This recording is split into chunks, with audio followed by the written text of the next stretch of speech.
Hello everyone, कैसे हैं आप लोग। तो एक और नई वीडियो के साथ मैं मोहित आशीर्वाल आपके बीच फिर से। और इस वीडियो में हम डेटा फ्रेम का ओवरव्यू लेने वाले हैं, साथ ही साथ डेटा फ्रेम के बारे में बहुत ही अच्छे अच्छे कॉन्सेप्ट समझने वाले हैं। तो चलिए शुरू करते हैं इस वीडियो को। तो सबसे पहले तो आप है अभी चैनल टेकी मोहित पर, और मेरा नाम है मोहित आशीर्वाल, और आपका फिर से स्वागत है मेरे चैनल टेकी मोहित पर, जहाँ पर हम कंटिन्यू कर रहे हैं हमारी पांडास की सीरीज को। और पांडास 1 में आज यहाँ पर हम वीडियो नंबर 6 लेकर आए हैं, जिसके अंदर हम पढ़ेंगे डेटा फ्रेम डेटा स्ट्रक्चर के बारे में। ठीक है, तो डेटा फ्रेम डेटा स्ट्रक्चर क्या है इसके बारे में बिल्कुल ओवरव्यू के साथ साथ आज हम ये भी सीख जाएंगे कि कैसे एक डेटा फ्रेम डेटा स्ट्रक्चर को क्रिएट किया जा सकता है। तो इसके पहले हमने सीरीज ऑब्जेक्ट के बारे में पढ़ा है, तो अगर अभी तक आपने वो नहीं पढ़ा है तो हम मेरे पिछले वीडियोस आप देख सकते हैं, वहाँ पर मैंने सीरीज के बारे में पूरा बताया है डिटेल। तो आज की वीडियो में हम डेटा फ्रेम से शुरुआत करने वाले हैं। चलिए देखते हैं क्या होता है एक डेटा फ्रेम डेटा ऑब्जेक्ट। ठीक है, तो सबसे पहले हम समझेंगे what is the characteristics of data frame data structure. ठीक है, यानी कैरेक्टरिस्टिक्स क्या है, यानी कुल मिला के ओवरव्यू। ठीक है, डेटा फ्रेम होता क्या है, क्या यूज आता है, क्या इसके फायदे हैं, क्या नुकसान है, सब देखेंगे। ठीक है, चलो तो सबसे पहले हम डेफिनेशन पर जाते हैं। A data frame is another pandas structure which stores data in 2 dimensional way. तो यानी ये क्या कर रहा है, हमने अभी सीरीज ऑब्जेक्ट पढ़ा, तो सीरीज में क्या करते थे हम 1 डायमेंशनल डेटा को स्टोर करते थे, और यहाँ पर कौन सा डेटा स्टोर हो रहा है, 2 डायमेंशनल डेटा स्टोर हो रहा है। ठीक है, तो ये पहला कैरेक्टरिस्टिक्स है। दूसरा, it is actually a 2 dimensional tabular and spreadsheet like labelled array which is actually an ordered collection of columns where columns may store different types of data, numeric or string or floating point or boolean type etc. मतलब क्या हुआ, मतलब ये हुआ कि यहाँ पर हम स्प्रेडशीट टाइप का एक ऑब्जेक्ट क्रिएट कर रहे हैं। क्या कर रहे हैं, स्प्रेडशीट टाइप का। मतलब देखो स्प्रेडशीट क्या होती है, पहली बात तो आपने एक्सेल चलाया होगा जीवन में कभी ना कभी। ठीक है, तो वो जो एक्सेल रहता है उसमें हम क्या बनाते हैं, स्प्रेडशीट बनाते हैं। तो वहाँ पर आपने देखा होगा रोज के भी नंबर लिखे रहते हैं, कॉलम्स के भी नंबर लिखे रहते हैं। ठीक है, बस वही डेटा फ्रेम में होने वाला है। क्या होने वाला है, रोज के भी नंबर रहेंगे, कॉलम के भी नंबर रहेंगे, कॉलम का स्ट्रिंग भी हो सकता है, कॉलम की वैल्यूज भी हो सकती है। मतलब एक तरह से समझ लो माइक्रोसॉफ्ट एक्सेस में जैसी स्प्रेडशीट क्रिएट करते थे वैसी डेटा फ्रेम में कर सकते हैं। ठीक है, और डेटा फ्रेम के कई फायदे हैं, बट ये एक पांडास का डेटा स्ट्रक्चर है। तो इसका मतलब क्या है, इसका मतलब ये है कि हम पांडास के अंदर डायरेक्टली एक स्प्रेडशीट क्रिएट कर सकते हैं डेटा फ्रेम की मदद से। ठीक है, तो ये एक इसका प्लस पॉइंट हो गया। और data frame data structure is like a 2 dimensional अरे।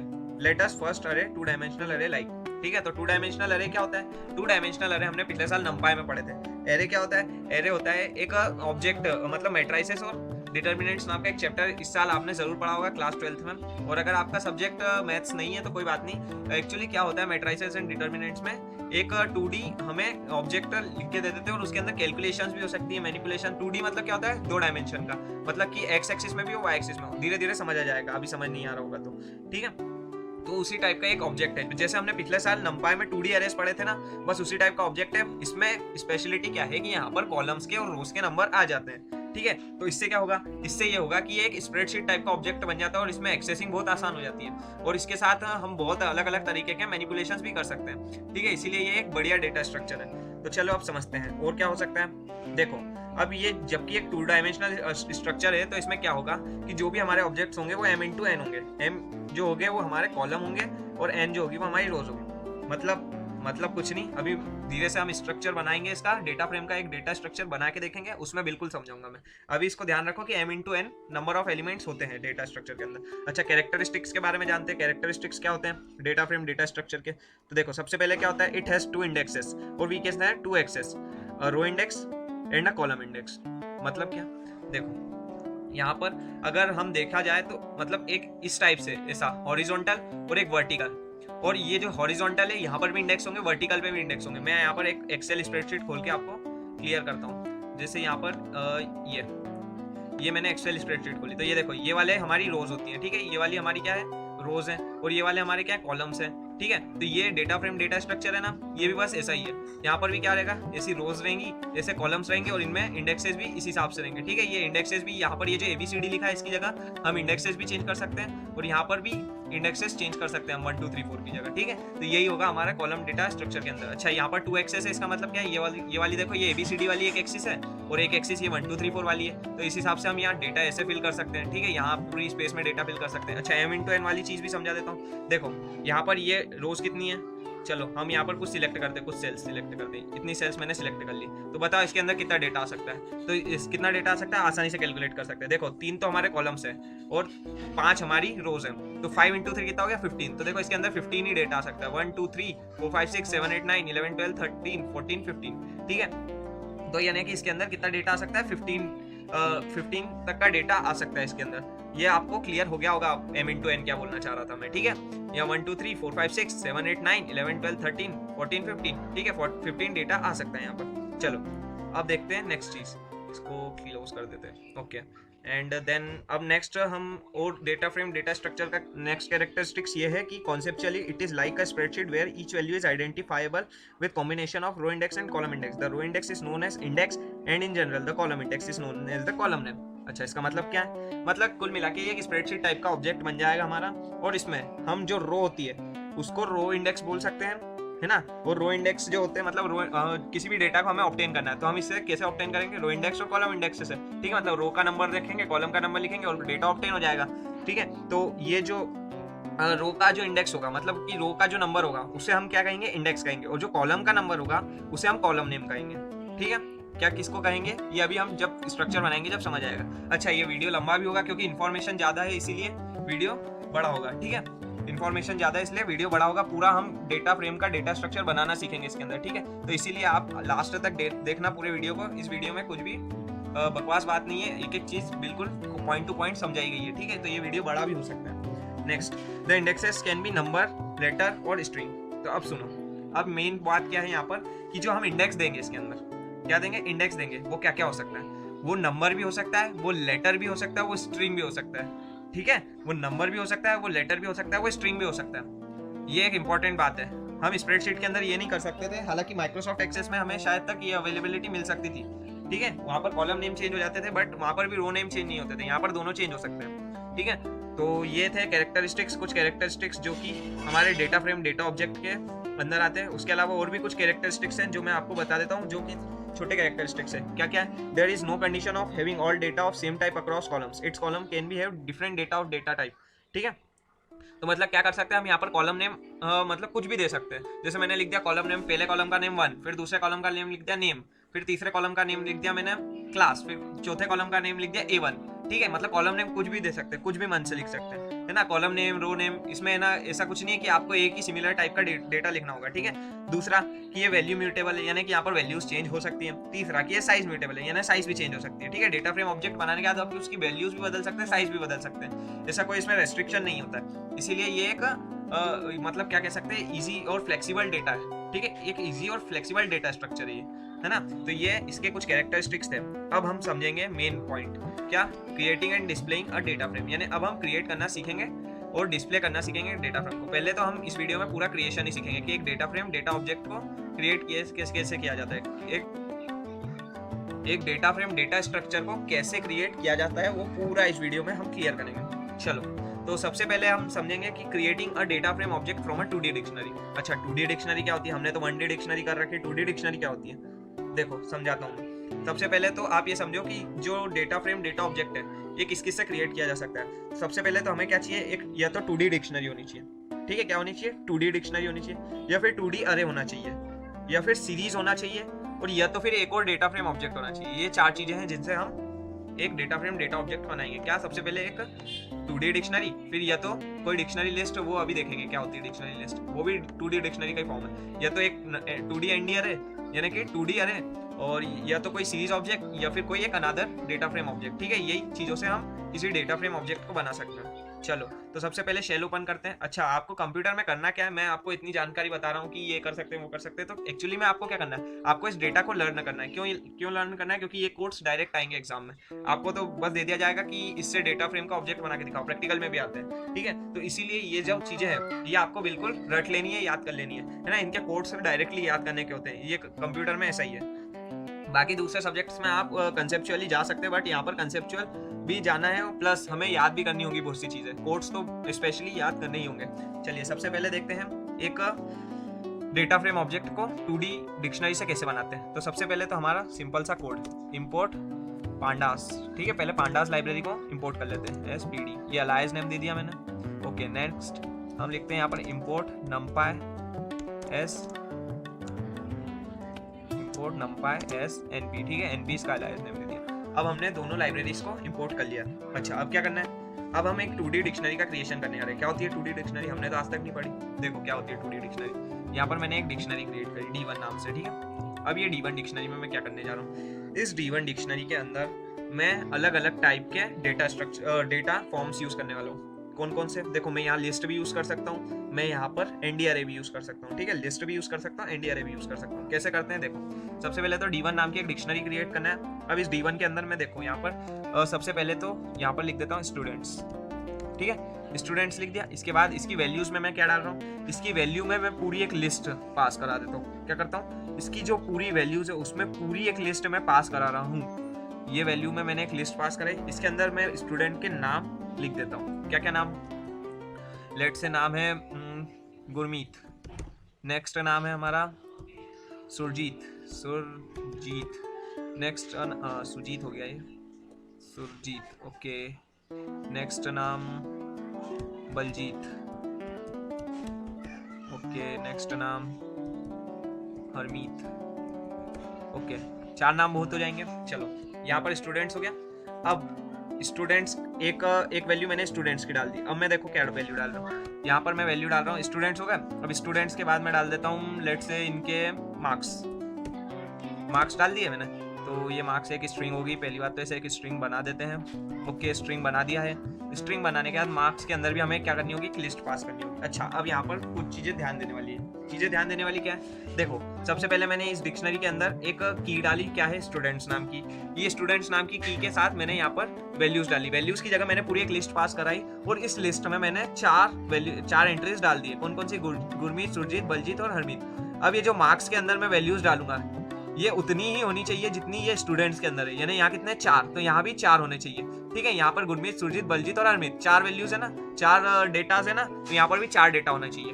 देखो मैं डाल देता हूँ यहाँ पर, लेट से उनके नंबर्स आए 100 में से एक क्या है 75, एक क्या है 95, एक क्या है 65 और एक क्या है 48। 1 सेकेंड, ओके। सो वैल्यूज फिर से डाल देता हूँ मैं, यहाँ पर बीच में इंटरप्ट हो गया था थोड़ा सा। हाँ, क्या थी हमारी वैल्यूज, 45,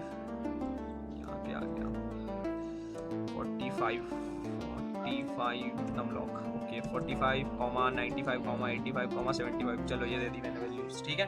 अब क्या करेंगे, अब हो गई है 2D डिक्शनरी बन गई हमारी। कैसे बनी है 2D डिक्शनरी देखते हैं, है ना। देखो कैसे बनी है 2D डिक्शनरी। पहली बात तो यहाँ पर कुछ करेक्शन कर दूं मैं, ये यहाँ पर थोड़ी सी गड़बड़ हो गई थी। अब ये 2D डिक्शनरी हमारी बन गई है। कैसे बन गई है देखो, अभी देखते हैं ना।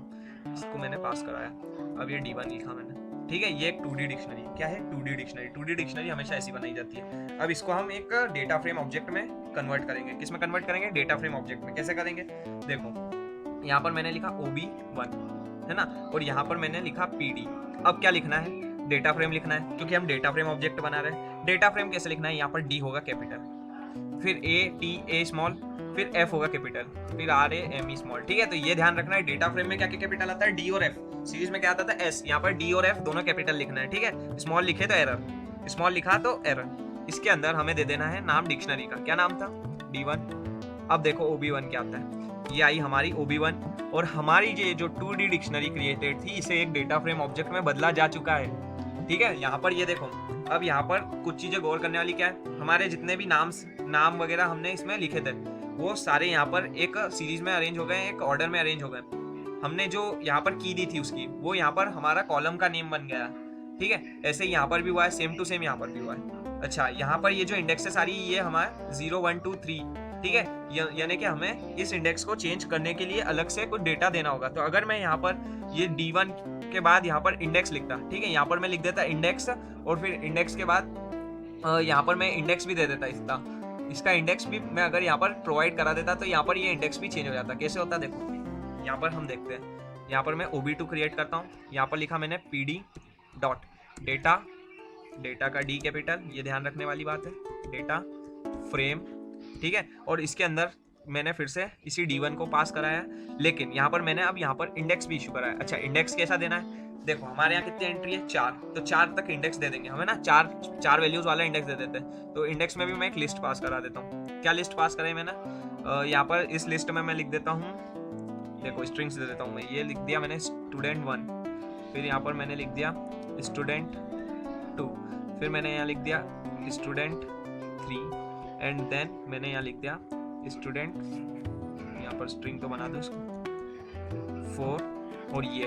अब देखो इसको हम प्रिंट करा कर देखते हैं। अब देखो कॉलम के नेम भी चेंज, ये रोज के नेम भी चेंज हो गए। ये student1 आ गया, ये student2 आ गया, 3, ये 4, ऐसे हमने 4 वैल्यूज दी थी। ठीक है, तो इंडेक्स के नेम भी हमें यहाँ डेटा से मैच होते हुए देने हैं। ठीक है, तो यहाँ पर आई होप आपको क्लियर हुआ होगा कि कैसे एक 2D डिक्शनरी से एक डेटा फ्रेम ऑब्जेक्ट को बनाया जा सकता है। ठीक है, हमने यहाँ पर पहला पॉइंट इतनी आसानी से कवर कर लिया है कि creating a data frame object from a 2D dictionary.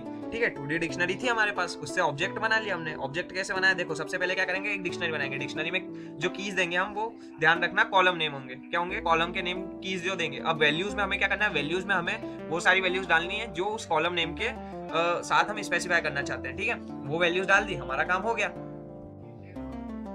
ठीक है, वो वैल्यूज डाल दी, हमारा काम हो गया। हमारा काम कैसे हो गया, हमने वैल्यूज डाल दी तो वो उस कॉलम नेम के साथ प्रिंट हो जाएगा। फिर नेक्स्ट हम और देंगे वैल्यू, तो और कॉलम नेम दे देंगे, तो और कॉलम नेम के साथ और वैल्यूज दे देंगे। ठीक है, ये सब क्लियर हो गया आपको। ये अगर आपको क्लियर है तो आप अभी के अभी लाइक कर सकते हैं वीडियो को।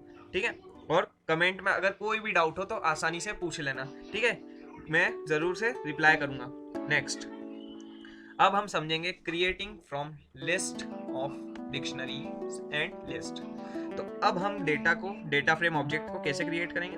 अब हम डेटा फ्रेम ऑब्जेक्ट को क्रिएट करेंगे किससे, एक डिक्शनरी, एक लिस्ट से जिसके अंदर डिक्शनरी हो या लिस्ट हो। कैसे करेंगे देखो मैं बताता हूँ। सो यहाँ पर मैंने 4 डिक्शनरीज क्रिएट करी है आपके सामने। कौन कौन सी, एक टॉप 1, इसमें क्या रोल नंबर डाला है मैंने 120 और नेम डाला है सुरेश। टॉप 2, रोल नंबर डाला है 102 और नेम डाला है रमेश। अच्छा, ये रोल नंबर और नेम का क्या चक्कर है, देखो मैं बताता हूँ। अभी हमने यहाँ पर क्या सीखा, यहाँ पर इसके पहले हमने 2D डिक्शनरी से ऑब्जेक्ट का डेटा फ्रेम को क्रिएट करना सीखा। अब हम किससे सीख रहे हैं, creating from list of dictionaries. किससे, एक डिक्शनरीज की लिस्ट होगी। किसकी लिस्ट होगी, डिक्शनरीज की, या फिर किसी लिस्ट्स की लिस्ट होगी। कैसे होगी, देखो यहाँ पर मैंने ये 4 डिक्शनरी बनाई, अभी मैं इनकी लिस्ट बनाऊंगा। लिस्ट मैंने L1 नाम से दे दी। L1 नाम में मैंने इन चारों डिक्शनरियों के नाम दे दिए। क्या क्या है, top 1, comma top 2, comma top 3, comma top 4। ठीक है, ये चारों मैंने इन चारों डिक्शनरीज के नाम दे दिए। अब ये लिस्ट 1 को प्रिंट करा के देखो, ये आई चारों डिक्शनरीज। अब क्या करेंगे, इससे डेटा फ्रेम ऑब्जेक्ट बनाएंगे। क्या करेंगे, डेटा फ्रेम ऑब्जेक्ट बनाएंगे। अच्छा, क्या क्या होगा यहाँ पर, देखो चारों में कॉमन क्या दिख रहा है हमें, RNO कॉमन है, RNO वाली की जो है वो कॉमन है, तो ये क्या बनेगी, कॉलम बनेगी। नेम कॉमन है, तो नेम वाली की जो है वो कॉलम बनेगी। ये वैल्यूज बनेगी, ये अलग है तो वैल्यूज बनेगी। और ये टॉप 1 टॉप 2 का कुछ नहीं होगा, ये हमारा एक तरह से मतलब समझ लो नाम था हमारे लिए, क्या था, वेरिएबल था ये। अब यहाँ पर हम OB3 क्रिएट करते हैं। OB3 ऑब्जेक्ट 3 क्रिएट किया, PD डॉट डेटा फ्रेम। अच्छा, आपको अगर समझ नहीं आ रहा है तो आपको क्या करना है, आपको फिर से वीडियो को रिवाइंड करना है और फिर से देखना है। उससे क्या होगा, उससे ये होगा कि आपको समझ आ जाएगा। ठीक है समझ ऐसे आ जाएगा, क्योंकि ये जो कोड से ये सीधी सी बात है, लर्न करने वाले। ठीक है, आपको समझना है तो एक ही कोड को 2 बार देखो, 3 बार देखो, हो जाएंगे लर्न। और क्या, यही कर सकते हैं, तो बस यही करना है। ये देखो, ये हो गया हमारा OB3 प्रिंट। आ गई वैल्यूज, आ गई सब जगह, मैंने जैसा बताया था वैसे आई वैल्यूज। तो ये बिल्कुल करेक्ट है। और इससे हमने क्या सीखा, इससे हमने ये सीखा कि अगर हम यहाँ पर एक डिक्शनरी पास कराते हैं और डिक्शनरी की लिस्ट बनाते हैं और फिर उस लिस्ट को डेटा फ्रेम में डालते हैं तो भी हमारा डेटा फ्रेम ऑब्जेक्ट क्रिएट होगा। ठीक है, और इसके अंदर जो एक जैसी वैल्यूज रहेंगी, इसके अंदर जो एक जैसी वैल्यूज रहेंगी, वो क्या बनेगी हमारी, वो बनेगी हमारी कॉलम का नेम। ठीक है, जैसे हमारा RNO सब जगह एक जैसा था, तो हमारा RNO क्या बन गया है, हमारा RNO बन गया है कॉलम का नेम। ठीक है, तो यहाँ पर ये समझने वाली बातें हैं। अब इसके अंदर और क्या है, इसके अंदर ये है कि आप यहाँ पर इंडेक्स भी चेंज कर सकते हो। ठीक है, इसको क्या बोलते हैं, मैंने आपको पहले ही शुरू में बताया, इसको बोलते हैं हम कॉलम नेम, और इसको क्या बोलते हैं हम, इंडेक्स बोलते हैं। जनरली 1 0 1 2 3 जो लिखा है उसको इंडेक्स से रिफर करते हैं। तो ये इंडेक्स को भी आप चेंज कर सकते हो। कैसे चेंज कर सकते हो, बस यहाँ पर इंडेक्स नेम के लिए आपको यहाँ पर एक लिस्ट पास करानी होगी। चलो देख लेते हैं, OB4 क्रिएट करते हैं। यहाँ पर लिखा हमने PD dot data frame, PD dot data frame. इसके अंदर हमने लिख दिया लिस्ट का नाम L1, और फिर मैंने यहाँ पर इंडेक्स के लिए भी एक लिस्ट प्रोवाइड करा दी इसको, इंडेक्स इसको क्या क्या लेना है। ठीक है, अब इंडेक्स में भी वही वैल्यूज आनी चाहिए जितनी वैल्यूज इसमें है। तो इसमें कितनी वैल्यूज है, 4 वैल्यूज है, तो 4 का इंडेक्स आना चाहिए। तो मैं चाहता हूँ यहाँ पर इंडेक्स ऐसे आए 45, 46, 47 और 48। अब देखो OB4, अब देखो OB4 आ गया इंडेक्स। आ गए इंडेक्स अपनी जगह पर। तो हमारा काम हो चुका है, यहाँ पर इतनी ही समझने वाली बातें थी। तो अभी तक हम दो टाइप समझ चुके हैं कैसे एक डेटा फ्रेम ऑब्जेक्ट को दो टाइप से क्रिएट किया जा सकता है। सबसे पहले एक 2D डिक्शनरी हो गया, अब लिस्ट ऑफ डिक्शनरीज हो गया। अच्छा, वहाँ डिक्शनरी की जगह आप लिस्ट भी यूज करोगे तो कोई दिक्कत नहीं आएगी, बस वहाँ पर की वैल्यू का कोई झंझट नहीं रहेगा। मतलब वहाँ पर जैसे लिस्ट प्रोवाइड करोगे आप तो वो डायरेक्ट डेटा को प्रिंट करेगा। एग्जाम्पल ले ले, चलो ले लेते हैं। कैसे, देखो यहाँ पर एक लिस्ट क्रिएट करता हूँ मैं, लेट से L0 नाम की। L0 नाम की लिस्ट में मैं क्या कर रहा हूँ, यहाँ पर कुछ वैल्यूज डाल रहा हूँ। लेट से 1 2 3 4 5 एंड 6 ये वैल्यूज डाल दी L0 नाम की लिस्ट में। फिर यहाँ पर एक लिस्ट दूसरी क्रिएट कर रहा हूँ L6 नाम की, इसमें वैल्यूज डाल देता हूँ मैं 14 15 16 17 और 18। कितनी 6 वैल्यूज हो गई, नहीं एक और डालनी पड़ेगी 19।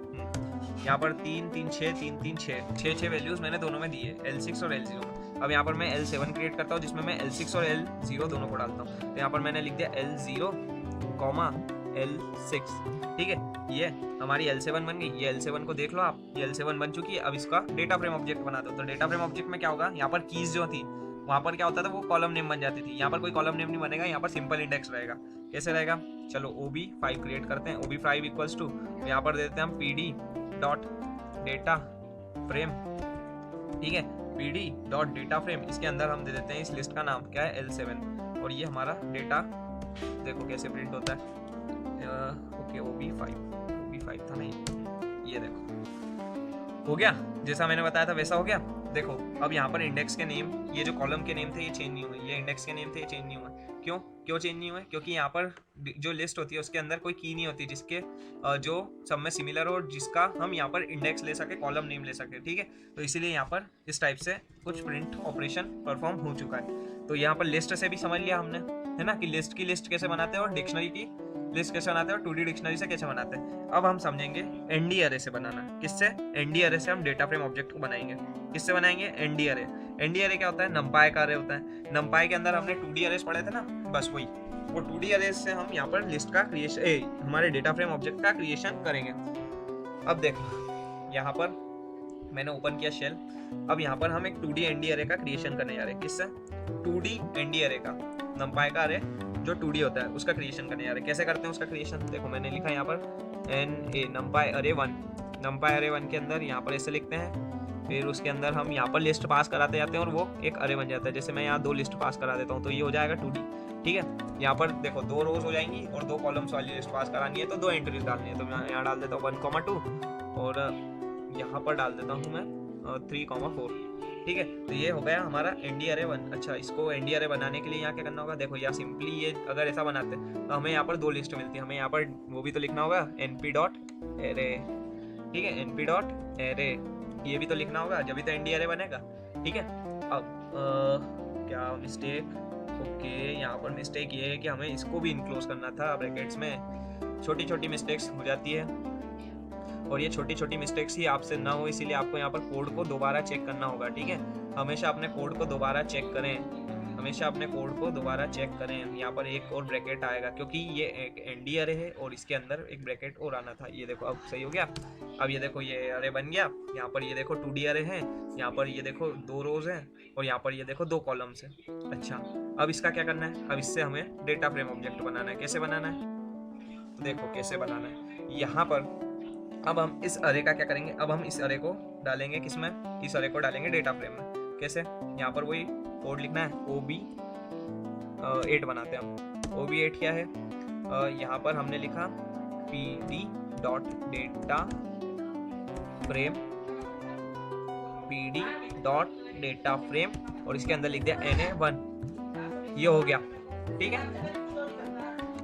ओके, सो यहाँ पर OB8 भी क्रिएट हो गया हमारा। चलो देखते हैं OB8 क्या बना है। तो मैं बता देता हूँ क्या बना है। देखो मैं भविष्यवाणी करने वाला हूँ क्या बनेगा OB8। सबसे पहले तो यहाँ पर क्या होगा, जो हमारी वैल्यूज आएगी ना, हमारी जितनी भी वैल्यूज आएंगी वो ये ऐसे की ऐसे प्रिंट हो जाएगी, ठीक है। यहाँ पर हमारा जो इंडेक्स होगा वो 0,1 और इधर हमारा कॉलम नेम भी 0,1, ठीक है। ये तो आप भी प्रिडिक्ट कर सकते थे, ऐसा कुछ नहीं है मैंने प्रिडिक्ट किया तो कोई बड़ा काम किया। ये देखो आ गई वैल्यूज। तो ये बस हमें क्या करना है, एक ND अरे बनाना है। ND अरे से क्या करना है, हमें इस टाइप से क्रिएट कर लेना है। ND अरे को इसमें चेंज कर लेना है, डेटा फ्रेम में चेंज कर लिया ND अरे को। और क्या किया मैंने, ज़्यादा कुछ नहीं हुआ। ND अरे को किस में चेंज किया मैंने, डेटा फ्रेम में, बस यही था। कोई एक 2D अरे से डेटा फ्रेम का क्रिएशन। अच्छा, यहाँ पर क्या होता है, यहाँ पर एक चीज़ और होती है, अगर यहीं पे मैं ये जो एरे क्रिएशन कर रहा हूँ, यहाँ पर मैं सिर्फ ए की वैल्यू देता 1 और यहाँ पर 3 4 देता, तो क्या होता है, यहाँ पर एक ही कॉलम क्रिएट होता जो 0 नंबर का होता। क्यों होता? क्योंकि वो एक ही कॉलम के अंदर सारी वैल्यूज को इनपुट कर लेता। ठीक है, एक ही कॉलम क्रिएट होता, कोई एरर नहीं आती। यहाँ पर इंडेक्स मैच नहीं करेगा, यहाँ पर वो डेटा मैच नहीं करे तो भी कोई एरर नहीं आती है, बट यहाँ पर हमारा जो डेटा है उसका फॉर्म बिगड़ जाता है, इसीलिए ये करना थोड़ा सा सुटेबल नहीं होता है। ठीक है, तो इसीलिए ये करने की कोशिश मत करना। यहाँ पर आप एक जैसा सिमिलर डेटा रख लेना, है ना, कोई दिक्कत नहीं है। नेक्स्ट, अब क्या बचा है हमारा? देखो 3 तरीके हम समझ चुके हैं। चौथा तरीका क्या है? Creating from a 2D dictionary with value as series object. तो अब क्या करेंगे? डिक्शनरी बनाएंगे, 2D डिक्शनरी बनाएंगे। 2D डिक्शनरी में वैल्यू क्या होगी? सीरीज ऑब्जेक्ट होगी। क्या होगी? सीरीज ऑब्जेक्ट होगी। सीरीज ऑब्जेक्ट हमने पिछली बार पढ़ा था, अभी थोड़े दिन पहले ही पढ़ा है। कुछ वीडियोस अभी लॉन्च हो चुकी है, सारी वैसे तो सारी वीडियोस लॉन्च हो चुकी है सीरीज ऑब्जेक्ट की, आप जाके देख सकते हैं सीरीज ऑब्जेक्ट कैसे क्रिएट करते हैं। तो बस उसी सीरीज ऑब्जेक्ट को अब हमें किसके अंदर डालना है? एक डिक्शनरी के अंदर डालना है, तो वो 2D डिक्शनरी हो जाएगी, है ना। कैसे करना है? देखो यहाँ पर सबसे पहले हम क्या लिखते हैं? यहाँ पर हम सबसे पहले एक सीरीज ऑब्जेक्ट बनाते हैं। लेट से मैंने सीरीज ऑब्जेक्ट बनाया st नाम का सीरीज ऑब्जेक्ट बनाया। सीरीज ऑब्जेक्ट कैसे बनाते हैं? pd डॉट सीरीज, है ना, सीरीज का एस कैपिटल। और यहाँ पर ये सीरीज ऑब्जेक्ट मैं इसके अंदर एक लिस्ट पास कराता हूँ, जो कि होगी 1, 2, 3, 4 4 वैल्यूज तक की एक लिस्ट पास कराई। फिर मैंने यहाँ लिखा sf, है ना, sf इक्वल्स टू एक और सीरीज ऑब्जेक्ट बना दिया मैंने, pd डॉट सीरीज। और उसके बाद हमने इसके अंदर भी कुछ वैल्यूज पास करा दी। तो यहाँ पर मैं सिमिलर वैल्यूज लेता हूँ। ठीक है, सिमिलर वैल्यूज तो मैंने ले लिया 4, 5, 6, 7, है ना, ये 4 वैल्यूज मैंने इसके लिए ले ली। अब क्या करेंगे? अब इसको, ये सीरीज ऑब्जेक्ट तो हमारा क्रिएट हो गया ना, अब इस सीरीज ऑब्जेक्ट को डिक्शनरी के अंदर डालना है, एज सिंपल एज ऐसे। तो यहाँ पर इसके लिए हम यहाँ पर sc नाम का एक नया डिक्शनरी बनाते हैं। क्या बनाते हैं? Dictionary. In series object create करने के बाद किस में डालना है? डिक्शनरी के अंदर डालना है। डिक्शनरी की कीज क्या देते हैं? यहाँ पर हमने 1 2 3 4 ही दे रखा है, 1 2 3 4 ही दे रखा है। तो अब क्या करते हैं? हम यहाँ पर देते हैं, लेट से यहाँ पर इसको दे देते हैं नंबर। ठीक है, क्या दे देते हैं? नंबर, है ना। नंबर नाम का एक वेरिएबल यहाँ पर हम इसे इशू कर देते हैं, यहाँ पर की के नाम पे।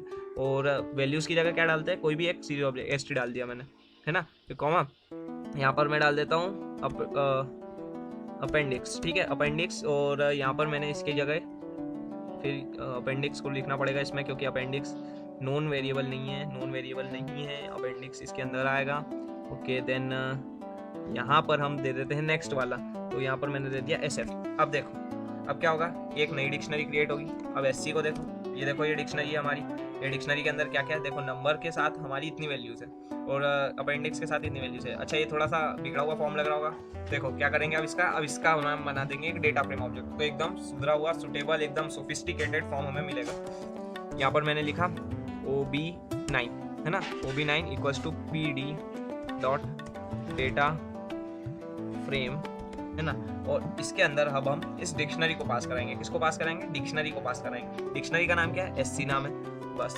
और यहाँ पर क्या एरर है? Okay, module pandas has no attribute data frame. Data frame की स्पेलिंग भी गलत हो गई। यहाँ पर मिस टाइप बहुत भारी पड़ सकता है, तो यहाँ पर मिस टाइप ना करें। आई होप सो आप मिस टाइप ना करेंगे। डेटा फ्रेम अब सही हो जाएगा। अब OB9 देखो, ये देखो, तो ये आ गए। जो नंबर हमने दिया था, नंबर देखो, हमारी sc प्रिंट करा के दिखाता हूँ, ये sc है ना। जो नंबर था वो क्या थी? डिक्शनरी की कीज थी, तो ये नंबर आ गए कीज की जगह। और ये देखो, ये कीज की जगह क्या आ गए? हमारे कॉलम के नेम आ गए। और ये जो नंबर्स थे हमारे, ये कैसे आ गए? वैल्यूज के फॉर्म में आ गए। ये 1 2 3 4 वाला सीरीज ऑब्जेक्ट आ गया, ये 4 5 6 7 वाला सीरीज ऑब्जेक्ट आ गया। जिसको जैसा लिखा वो वैसा प्रिंट हो गया। जिसको जैसा चाहते हो वैसा उसको मैनिपुलेट करके लिख सकते हो। 2 अलग अलग सीरीज ऑब्जेक्ट से एक डेटा फ्रेम ऑब्जेक्ट बना लिया हमने। ठीक है, बहुत सारे ऑपरेशंस हैं जो आप अपने आप से परफॉर्म कर सकते हो। आपके मन में जो पास करने को है वो पास करो। टपल पास करो, डिक्शनरी पास करो, लिस्ट पास करो, स्ट्रिंग्स पास करो, जो चाहिए वो। ठीक है, कोई दिक्कत नहीं है। बस क्रिएशन किस किस टाइप से होता है वो मैं आपको बता रहा हूँ। आप खुद से प्रैक्टिकल करके देखो, आपको बहुत अच्छी नॉलेज मिलेगी। ठीक है, बहुत हाई लेवल तक हो जाएगी आपकी, कोई गड़बड़ फिर एग्जाम में नहीं होगी। तो अब हमारी वीडियो के लास्ट टॉपिक की तरफ बढ़ते हैं, जो कि है creating from another data frame object. तो अभी तक हमने सारे तरीके समझ लिए जिससे एक डेटा फ्रेम ऑब्जेक्ट को क्रिएट किया जा सकता था। अब हम समझेंगे कि एक डेटा फ्रेम ऑब्जेक्ट पहले से है, एक डेटा फ्रेम ऑब्जेक्ट हमें बनाना है, कैसे क्रिएशन होता है उसका।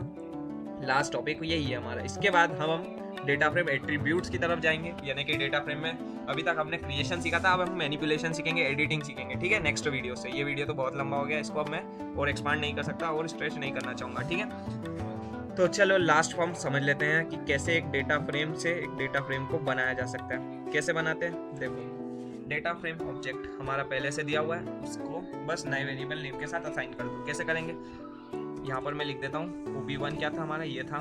OB2 क्या था हमारा, ये था। ठीक है, ये हमारे OB1 और OB2 थे। अब हम क्या करते हैं, एक काम करते हैं, इसके अंदर ये जो OB1 है ना, इसको मैं क्या करता हूँ, या फिर चलो OB2 को मैं चाहता हूँ कि एक और नए नाम से मैं OB2 को सेव कर दूँ। यहाँ पर मैंने बनाया OB10 में मैंने लिख दिया PD डॉट डेटा फ्रेम।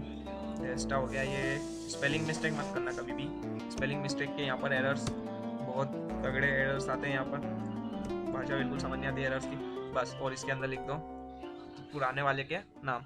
ठीक है, ये नहीं, यहाँ पर क्या कर रहे हैं, सीधा सीधा कॉपी कर रहे हैं, बस इसको कॉपी करना है हमें। क्या करना है, इसको कॉपी करना है, इसी डेटा फ्रेम को दूसरे डेटा फ्रेम से नाम से हमें सेव करना है। तो बस यही है कॉपी करने का मतलब, है ना। अच्छा, हमने ये 5-6 मेथड समझे ना, इसके अलावा और भी मेथड्स होते हैं, बट वो हमारी बुक के बाहर है, तो वो हमें बिल्कुल नहीं समझना है। पहली बात तो इतने में ही माथा पच गया होगा। चलो देखते हैं, OB10 क्रिएट हुआ कि नहीं हुआ, ये हो गया OB10 create, same to same बन गया, सेम टू सेम। ठीक है, तो ये एक नया तरीका था, मतलब एक ही डेटा फ्रेम से दूसरे डेटा फ्रेम को बनाने का। ठीक है, मतलब एक तरह से कॉपिंग था, ये एक कॉपी करने का ऑपरेशन था ये, है ना। ये एक तरह से एक्चुअली में डेटा फ्रेम का क्रिएशन नहीं था, बस कॉपी था, दूसरे डेटा फ्रेम का कॉपी करना, है ना। बट जो मेन मेथड्स थे हमारे डेटा फ्रेम क्रिएट करने के, वो तो हमने समझ लिए, बिल्कुल क्लियर हो गए। देखो 4-5 मेथड आपको जमकर प्रैक्टिस करने हैं, जितना प्रैक्टिस करोगे उतना क्लैरिटी आएगी, जितना ज़्यादा एरर आएंगे उतने ज़्यादा आप एरर रिजॉल्व करना सीखोगे। और एग्जाम्स में एरर बेस्ड क्वेश्चन आते हैं, तो उन एरर बेस्ड क्वेश्चन को करने के लिए आपको एक प्रैक्टिकल अप्रोच होनी चाहिए, प्रैक्टिकल समझ होनी चाहिए, और उसके लिए आपको अपने घर पर रोज़ का 1 घंटा प्रैक्टिस करना चाहिए। रोज़ का नहीं, फिर भी हफ्ते में 3 दिन आपको 1 घंटा देना पड़ेगा IP को। अगर आपने इतना भी करा है तो बहुत है। ठीक है, इतने में भी आप एक अच्छा स्कोर, आप एक डिसेंट स्कोर ला सकते हो। और IP पहली बात तो है कि स्कोरिंग सब्जेक्ट है, तो इसमें आपको टेंशन लेने की जरूरत नहीं, बस आप कोडिंग करते जाओ और IP आपका एकदम फाइन हो जाएगा। ठीक है, लास्ट हमारी बुक में एक और टॉपिक बचा था, जो क्या है, डिस्प्लेइंग अ डेटा फ्रेम, मतलब एक डेटा फ्रेम को डिस्प्ले कैसे किया जाता है। तो बस वही डिस्प्ले करना बहुत आसान है। डेटा फ्रेम को डिस्प्ले करने के लिए वही हमारी पुरानी पिछले साल वाली प्रिंट कमांड, और बस डेटा फ्रेम का नाम लिख दो, ये लिख दिया प्रिंट OB1, तो भी वही होगा। यहाँ पर तो हम ये डायरेक्ट इंटरप्रेटर में काम कर रहे हैं, तो यहाँ पर तो डायरेक्ट कोड के बाद हो रहा है, बट वो जो हम जो एक फाइल बना के पूरा एक साथ पूरा ऑपरेशन रन कराते थे, जैसे हमने इफ एल्स स्टेटमेंट में किया था, तो वहाँ पर प्रिंट लिखोगे तो ही प्रिंट होगा, नहीं तो प्रिंट नहीं होगा ऑटोमेटिक। ठीक है, तो ये वहाँ पर यूज़ हो सकता है, ये ऐसे प्रिंट हो सकता है। ठीक है, तो यही हमारा आज के वीडियो का पूरा कंसेप्ट था, और आज का वीडियो अब एंड करने की बारी आ गई है। तो अगर आपको ये वीडियो में कुछ भी एरर आई हो, कुछ भी डाउट हो, तो आप खुलकर कमेंट बॉक्स में हमसे पूछ सकते हो। उस डाउट को मैं बिल्कुल क्लेरिफाई कर दूंगा आपको वो डाउट। ठीक है, उसके अलावा अगर अभी तक आपने लाइक नहीं किया मेरे एफर्ट को, तो फिर तो ये आपका एक बहुत बड़ा क्या कर सकते हैं, मिसकंसेप्शन कह सकते हैं। बट लाइक करना तो बनता है यार, इतना डेटा मैं प्रोवाइड करा रहा हूँ, तो एक लाइक तो देना ही चाहिए आपको। और सब्सक्राइब नहीं किया है तो फिर तो आपको कोई हक नहीं है मेरा डेटा देखने का। मैं ज़्यादा बोल रहा हूँ, बट बात भी यही है कि अगर आप मुझे सपोर्ट नहीं करोगे तो मैं आपके लिए ऐसा डेटा कहाँ से ला पाऊंगा।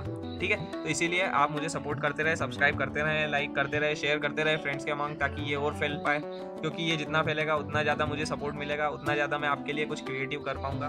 ठीक है, तो अभी तक हमने क्या क्या सीख लिया, हमने क्रिएट करना सीख लिया एक डेटा फ्रेम ऑब्जेक्ट से। और अब हम नेक्स्ट वीडियो से क्या करने वाले हैं, और कुछ कोड्स जानेंगे डेटा मैनिपुलेशन के। किसके, डेटा मैनिपुलेशन के। अब डेटा फ्रेम के अंदर हमें क्या करना है, डेटा मैनिपुलेशन करना है। क्रिएशन हमने सीख लिया, जैसा कि सीरीज ऑब्जेक्ट में भी मैंने पूरा एक वीडियो पूरा डेटा सीरीज ऑब्जेक्ट बनाने के लिए लगाया था, और एक वीडियो में पूरा मैनिपुलेशन सिखाया। उसी टाइप से ये वीडियो भी होगा और इसके आगे वाला भी होगा। तो इसलिए मैं मतलब लेंथी वीडियोस बना रहा हूँ, बट पूरा इन्फॉर्मेशन आपको दे रहा हूँ। तो अगर अभी तक आपने सब्सक्राइब नहीं किया, मैं फिर से आपको रिमाइंड करा देता हूँ, तो सब्सक्राइब कर देना और शेयर कर देना इसको फ्रेंड्स के साथ। तो अगले वीडियो में फिर से मिलते हैं हम, तब तक के लिए stay tuned, be happy and thank you.